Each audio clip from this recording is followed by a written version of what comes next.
My name is Clarence Hill, and we created the Dream Clock because there has been so much division. There has been a lot of people who want to work together, or who believe that if they did work together, they know that they could make a greater difference. And when I look at the situation, it looks like, yes, it's true, and it's the most vulnerable that lose out when we aren't in our most effective place, that is working together. So the Dream Clock is built on principles, and it boils down the conversation between groups, like different ethnic groups or different cultures, or especially different wealth classes. It takes the us's and the them's, and it shows us these principles and concepts that we all practice, and then it leads us back into a way of working in harmony and then getting greater results by cooperating. So one of the us-them scenarios is between the giver and the receiver when it comes to those who are the practitioners, who are doing the work, quote unquote, on the ground, and those who are the funders, who have the resources, and they're helping to make things happen. They're helping to relieve those who are getting the job done. And 8 o'clock, the concept on the Dream Clock talks about joining together. So this is an idea that's being plucked up out of the whole Dream Clock conversation, which is actually 12 hours.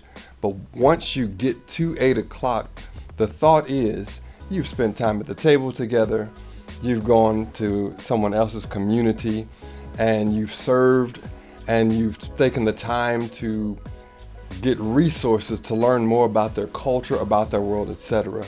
And now you've gotten to the point at 8 o'clock where you're building a relationship, and you now see that I need this person, the practitioner or the funder, that we have a shared vision, and I need them to succeed at the level that I believe we can succeed at together. Without that kind of a partnership, a lot of times the money and the resources that could help a group never reach that group in the right way or in the right timing, because there's a difference and there's a distance in understanding and in recognizing, what do we bring to the table. So we identified some areas that help us cross that bridge. And one of the concepts, it is, the golden rule. So you may be thinking about the golden rule that we all know that says, do to others as you would have them do to you. But there's another golden rule that came out of the comics from The Wizard of Oz, and I believe it might be the 1950s, where this scene of the king, of course he comes out on that classic balcony in The Wizard of Oz, and the concept is whoever has the gold makes the rules, and that's the golden rule that they talked about. The question is, which golden rule do you live by? Do you believe that, hey, whoever has the resources makes the rules?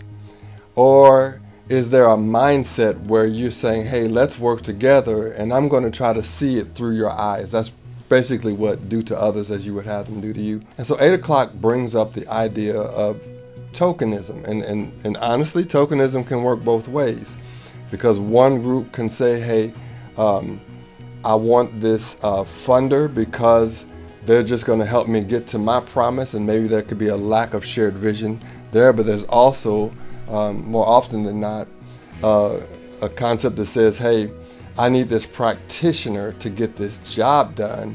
Or sometimes the practitioner gets invited to the table, but isn't invited to be a contributor at the table. By the time you get to 8 o'clock, the thought is you discover your need to be able to say, I have a need, I need you. I need your sight to be able to be effective in this work. So once you know your need, another step is actually to know your contribution.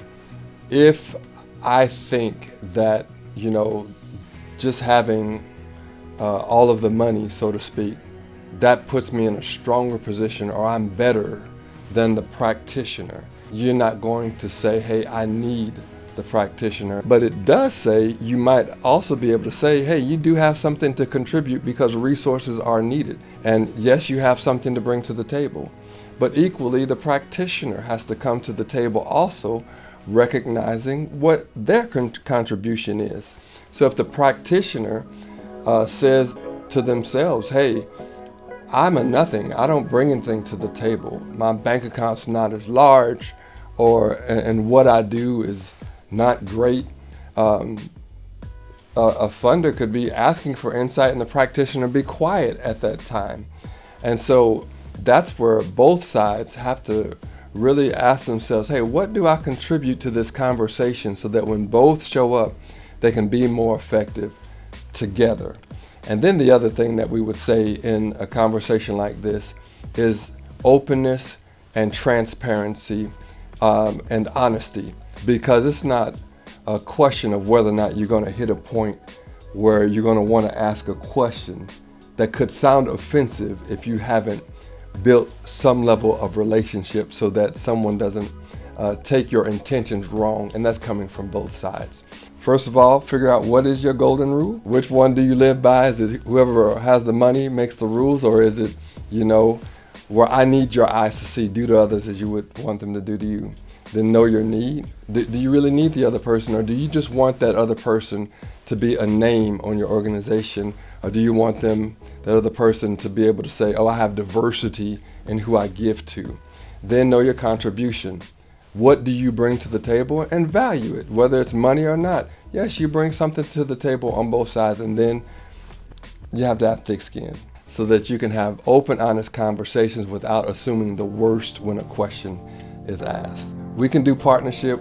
We can prove that it works really, really well, and that's what 8 o'clock and the Dream Clock is all about, and that's what I believe is going to help us create greater partnerships. So it's catching a picture of saying, who could we reach together that we could not reach apart?